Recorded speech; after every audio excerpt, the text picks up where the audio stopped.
kabajamtoota ulfaatoo uummata Oromoo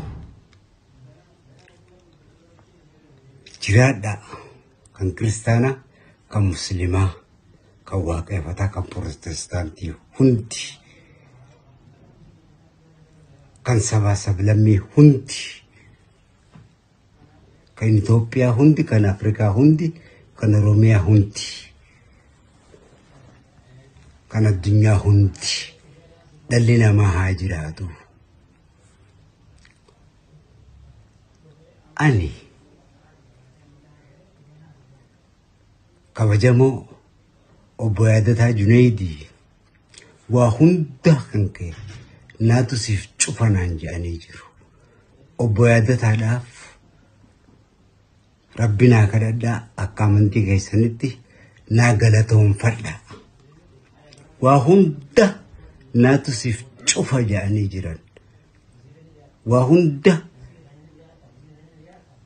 naatu siif taha jedhanii jiran waan ta'eef kana booda waan tokkotti rakkatanii hin ciqqamina waa'ee kan kootti. Yaadataadhaaf Rabbi naa kadhadhaa naa galatoomfadhaa.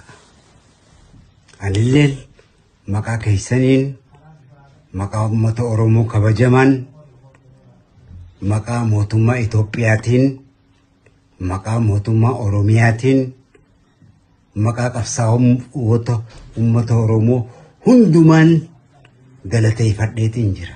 Isinis naa galateeffadhaa.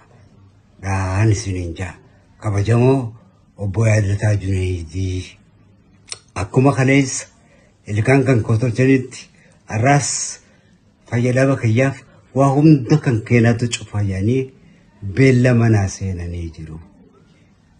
Kanaaf isinis naaf ulfaadhaa isammoo naa galateeffadhaa. Bye bye.